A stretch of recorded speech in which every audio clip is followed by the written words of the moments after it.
ಭಾರತ ದೇಶ 2047ರ ವೇಳೆಗೆ ಸ್ವಾತಂತ್ರ್ಯವನ್ನು ಗಳಿಸಿ 100 ವರ್ಷ ಸಂತಾ ಇರುವಂತಹ ಒಂದು ಸಂದರ್ಭವನ್ನು ಭಾರತ ದೇಶ ವಿಕಸಿತ ಭಾರತವಾಗಬೇಕು ಅಂದರೆ ಇಡೀ ಜಗತ್ತಿನಲ್ಲೇ ಅತಿ ದೊಡ್ಡ ಆರ್ಥಿಕ ವ್ಯವಸ್ಥೆ ಆಗಬೇಕು. ವಿಕಸಿತ ಭಾರತ ಆಗಬೇಕು ಅಂತಂದರೆ ನಮ್ಮ ದೇಶ ಮೊದಲಿಗೆ ಸ್ವಾವಲಂಬಿ ಆಗಬೇಕು ಅಂತಂದರೆ ಆತ್ಮನಿರ್ಭರತೆಯನ್ನು ಸಾಧಿಸಬೇಕು, ಸೆಲ್ಫ್ ರಿಲಯನ್ಸ್ನ ಅಚೀವ್ ಮಾಡಬೇಕು. ಅವ್ರಿಗೆ ನಮ್ಮ ದೇಶದ ಯುವ ಶಕ್ತಿಯನ್ನು, ನಮ್ಮ ದೇಶದ ತಂತ್ರಜ್ಞಾನವನ್ನು ಹಾಗೂ ಮಿಲಿಟರಿ ಶಕ್ತಿಯನ್ನು, ಆರ್ಥಿಕ ವ್ಯವಸ್ಥೆಯನ್ನು ಅಭಿವೃದ್ಧಿ ಮಾಡಬೇಕು, ಸರ್ವತೋಮುಖ ಅಭಿವೃದ್ಧಿ ಮಾಡಬೇಕು ಅಂತಂದರೆ ನಮ್ಮ ದೇಶ ಒಳಮುಖವಾಗಿ ಯೋಚನೆ ಮಾಡಬೇಕು.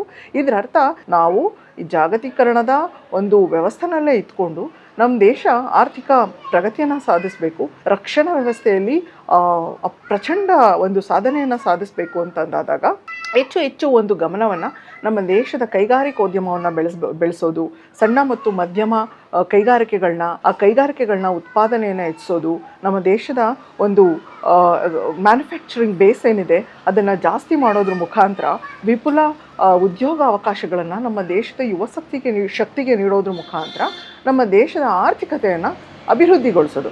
ಆ ಒಂದು ನಿಟ್ಟಲ್ಲಿ make in India scheme, made in India scheme ನಮ್ಮ ದೇಶದ ಯುವ ಶಕ್ತಿಗೆ ಕೌಶಲ್ಯಗಳನ್ನ ಕೊಡೋದು, ನಾವೀನ್ಯತೆಯನ್ನು ತುಂಬೋದು, ಅವರಲ್ಲಿರುವಂತಹ ಒಂದು ಅಸಾಧಾರಣ ಕ್ರಿಯೇಟಿವಿಟಿನ, ಅಸಾಧಾರಣ ಒಂದು ಇಚ್ಛಾಶಕ್ತಿಯನ್ನು ಒಂದು ಸನ್ಮಾರ್ಗದಲ್ಲಿ ಬಳಸ್ಕೊಳ್ಳಿಕ್ಕೆ ಅವರಿಗೆ ಅಸಾಧಾರಣ ಕೌಶಲ್ಯಗಳನ್ನ ತುಂಬೋದ್ರ ಮುಖಾಂತರ ನಾವು ಅದರ ಉಪಯೋಗವನ್ನು ಪಡೆದುಕೊಳ್ಬೇಕು ಅನ್ನುವಂಥದ್ದು ದೃಷ್ಟಿ ಇದರದ್ದಾಗಿದೆ. ಎರಡನೇದು ತಂತ್ರಜ್ಞಾನ.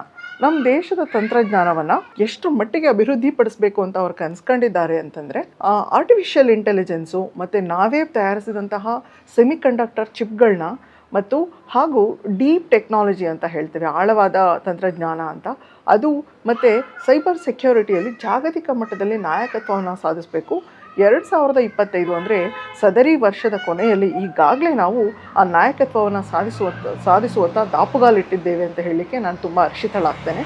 ಮೂರನೇದಾಗಿ ನಮ್ಮ ದೇಶದ ಇಂಧನದ ಸುರಕ್ಷತೆ ಅಂದರೆ ಎನರ್ಜಿ ಸೆಕ್ಯೂರಿಟಿ ಅಂತ ಏನು ಹೇಳ್ತೀವಲ್ಲ ಅದನ್ನು ಮಾಡಲಿಕ್ಕೆ ನಾವು ಹೆಚ್ಚು ಎಥನಾಲ್ ಬ್ಲೆಂಡಿಂಗ್ಗಳನ್ನ ಮಾಡೋದ್ರ ಮುಖಾಂತರ ಪೆಟ್ರೋಲಿಯಂ ಉತ್ಪನ್ನಗಳನ್ನ ಈ ನಾನ್ ರಿನ್ಯೂವಬಲ್ ರಿಸೋರ್ಸಸ್ಸಿಂದ ದೂರ ಇಡಬೇಕು ಅನ್ನುವಂತಹ ಒಂದು ಸದುದ್ದೇಶದಿಂದ ಎಥನಾಲ್ ಬ್ಲೆಂಡಿಂಗ್ ಪ್ರೋಗ್ರಾಮನ್ನು ಈ ದೇಶದಲ್ಲಿ ಪರಿಚಯಿಸಿದ್ದಾರೆ.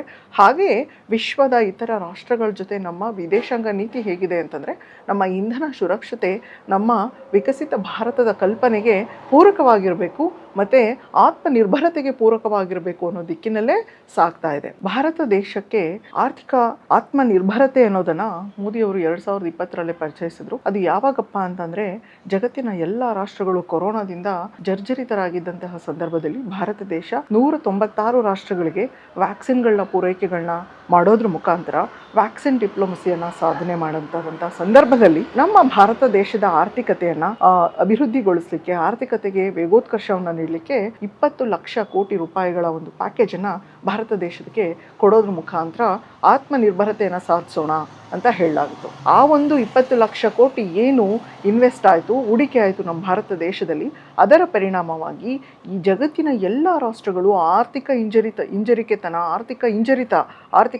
ಇಕನಾಮಿಕ್ ರೆಸೆಷನ್ ಅಂತ ಏನು ಹೇಳ್ತೀವಿ ಅದರಿಂದ ನರಳುತ್ತಾ ಇದ್ದಾಗ, ಆರ್ಥಿಕ ಹಿಂಜರಿತದಿಂದ ನರಳುತ್ತಾ ಇದ್ದಾಗ ಭಾರತ ದೇಶ ಮಾತ್ರ ಪಾಸಿಟಿವ್ ಗ್ರೋತನ್ನು ಸಾಧಿಸಿ, ಧನಾತ್ಮಕ ಬೆಳವಣಿಗೆಯನ್ನು ಸಾಧಿಸಿ ವಿಶ್ವದ 5ನೇ ಆರ್ಥಿಕ ವ್ಯವಸ್ಥೆಯಾಗಿ ಕೊರೋನಾ ಸಂದರ್ಭವಾದ ತಕ್ಷಣವೇ ನಾವು ಅಚೀವ್ ಮಾಡಿದ್ವಿ. ನಮ್ಮ ನಾಳಿದ ಬ್ರಿಟನ್ ದೇಶವನ್ನು ಹಿಂದಿಕ್ಕಿ ನಾವು 5ನೇ ಆರ್ಥಿಕ ವ್ಯವಸ್ಥೆ ಆದ್ವಿ, 4ನೇ ಆರ್ಥಿಕ ವ್ಯವಸ್ಥೆ ಆಗಿದ್ದೀವಿ, ಇನ್ನೇನು 3ನೇ ಆರ್ಥಿಕ ವ್ಯವಸ್ಥೆಯೂ ಕೂಡ ಆಗ್ತೀವಿ. ಅಂದರೆ ಆತ್ಮನಿರ್ಭರತೆ ವಿಕಸಿತ ಭಾರತದ ಅಡಿಪಾಯ.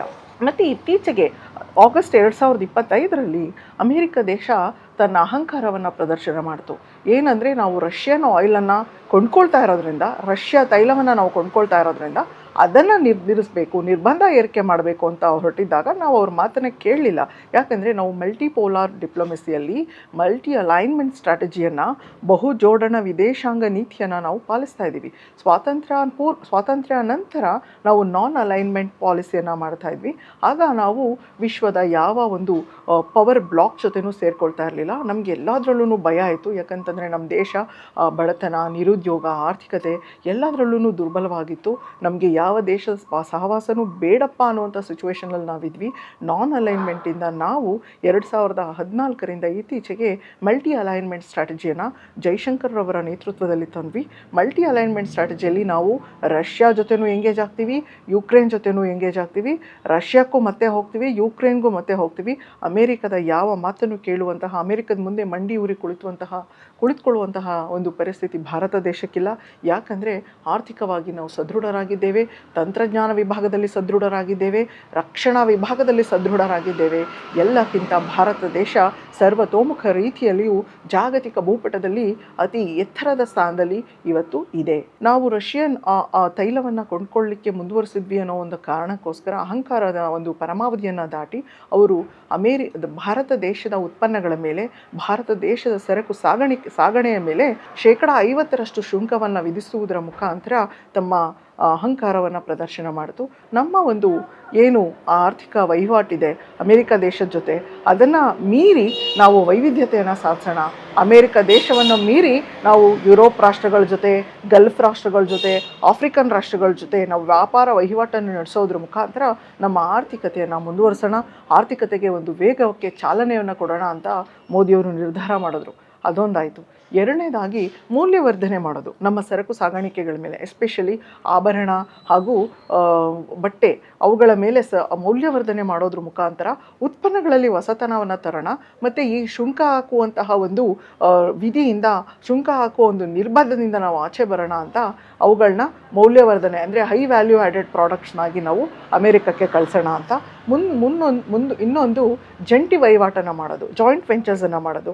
ಅಮೇರಿಕ ಜೊತೆ ಜಾಯಿಂಟ್ ವೆಂಚರ್ಸ್ನ ಮಾಡೋದ್ರ ಮುಖಾಂತರ ಅಮೇರಿಕ ನೆಲದಲ್ಲೇ ವ್ಯಾಪಾರವನ್ನು ಮಾಡಿ, ಅಮೇರಿಕ ನೆಲದಲ್ಲೇ ಒಂದು ಉತ್ಪಾದನೆಯನ್ನು ಮಾಡಿ ನಾವು ಆ ಶುಲ್ಕದಿಂದ ತಪ್ಪಿಸ್ಕೊಳ್ಳೋಣ ಅಂತ.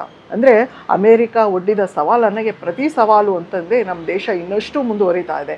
ನಮ್ಮ ದೇಶದಲ್ಲಿ ಯಾವುದೇ ಥರ ಆ ಒಂದು GDPಯ ಬೆಳವಣಿಗೆ ಆಗಿರಬಹುದು, ಆರ್ಥಿಕ ಬೆಳವಣಿಗೆ ಆಗಲಿ, ಹಿಂಜರಿಕೆ ಆಗಲಿಲ್ಲ. ಇದಕ್ಕೆ ಪುಷ್ಟಿ ಕೊಡುವ ಹಾಗೆ ಇತ್ತೀಚೆಗೆ ಜರುಗಿದಂತಹ 23ನೇ ಭಾರತ ರಷ್ಯಾ ಶೃಂಗಸಭೆ ಡಿಸೆಂಬರ್ನಲ್ಲಿ ಏನು ಜರುಗಿತು, ಇದೇ ತಿಂಗಳಲ್ಲಿ ಏನು ಜರುಗಿತು, ಅದಕ್ಕೆ ಒಂದು ಸ್ಪಷ್ಟ ನಿದರ್ಶನವಾಗಿದೆ.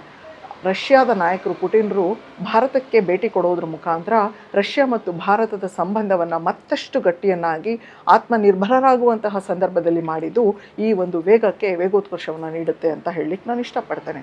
ಈಗ ನಮ್ಮ ಮಿಲಿಟರಿ ವ್ಯವಸ್ಥೆಯಲ್ಲಿ 60% ಮಿಲಿಟರಿ ಉತ್ಪನ್ನಗಳನ್ನು ನಾವು ರಷ್ಯಾದಿಂದ ಆಮದು ಮಾಡ್ಕೊಳ್ತಾ ಇದ್ದೀವಿ. ಹೀಗೆ ನಮ್ಮ ಒಂದು ಶಕ್ತಿ ಉತ್ಪನ್ನಗಳೇ ಆಗಿರಬಹುದು, ಮಿಲಿಟರಿ ಉತ್ಪನ್ನಗಳೇ ಆಗಿರಬಹುದು, ಎಲ್ಲದಕ್ಕೂ ರಷ್ಯಾದಿಂದ ತೈಲಗಳನ್ನ ತರಿಸ್ಕೊಳ್ತಾ ಇದ್ದೀವಿ ಡಿಸ್ಕೌಂಟೆಡ್ ಪ್ರೈಸಸಲ್ಲಿ.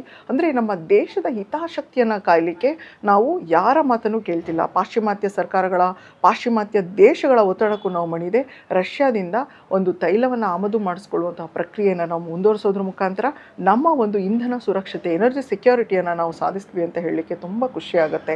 ಮತ್ತು ನಮ್ಮ ಮಿಲಿಟರಿ ಉತ್ಪನ್ನಗಳು ಈಗ ಮೊದಲೇ ಹೇಳ್ದಂಗೆ ಬ್ರಹ್ಮೋಸ್ ಕ್ಷಿಪಣಿಗಳೇ ಆಗಿರಬಹುದು, ಬ್ರಹ್ಮೋಸ್ ಮಿಸೈಲ್ಗಳೇ ಆಗಿರಬಹುದು, AK-47ಗಳೇ ಆಗಿರಬಹುದು, ಮತ್ತು ಸುಖೋಯ್ ಯುದ್ಧ ವಿಮಾನಗಳೇ ಆಗಿರಬಹುದು, T-90 ಟ್ಯಾಂಕರ್ಗಳೇ ಆಗಿರಬಹುದು, ಎಲ್ಲದಕ್ಕೂ ರಷ್ಯಾ ದೇಶದ ಒಂದು, ಮತ್ತು ಎಲ್ಲದಕ್ಕಿಂತ ಹೆಚ್ಚಾಗಿ ತಮಿಳುನಾಡಿನ ಕುಂಡಂಕುಳಂನಲ್ಲಿರುವಂತಹ ನ್ಯೂಕ್ಲಿಯರ್ ಶಕ್ತಿ ಸ್ಥಾವರದ ಒಂದು ವಿಸ್ತರಣೆಗೂ ಕೂಡ ತಂತ್ರಜ್ಞಾನದ ಪೂರೈಕೆಯನ್ನು ರಷ್ಯಾ ದೇಶ ಮಾಡ್ತಾನೇ ಬಂದಿದೆ. ಮತ್ತು ಮಲ್ಟಿಲ್ಯಾಟ್ರಲ್ ಫೋರಮ್ಸ್ ಅಂತ ಏನು ಹೇಳ್ತೀವಿ, ಲೈಕ್ ಬ್ರಿಕ್ಸ್ ಇರಬಹುದು, ವಿಶ್ವಸಂಸ್ಥೆ ಇರಬಹುದು, ಶಾಂಘೈ ಕೋಆಪರೇಷನ್ ಆರ್ಗನೈಸೇಷನ್ ಇರಬಹುದು, ಎಲ್ಲ ಒಂದು ಕ್ಷೇತ್ರ, ಎಲ್ಲ ಒಂದು ಮಲ್ಟಿಲ್ಯಾಟ್ರಲ್ ಫೋರಮ್ಸ್ಗಳಲ್ಲೂ ಕೂಡ ಈ ಬಹುಪಕ್ಷೀಯ ಫೋರಮ್ಸ್ ಅಂತ ನಾವು ಏನು ಹೇಳ್ತೀವಿ, ಎಲ್ಲದರಲ್ಲೂ ಭಾರತಕ್ಕೆ ಒತ್ತಾಸೆಯಾಗಿ ನಿಂತ್ಕೊಂಡಿರೋದು ರಷ್ಯಾ ದೇಶ.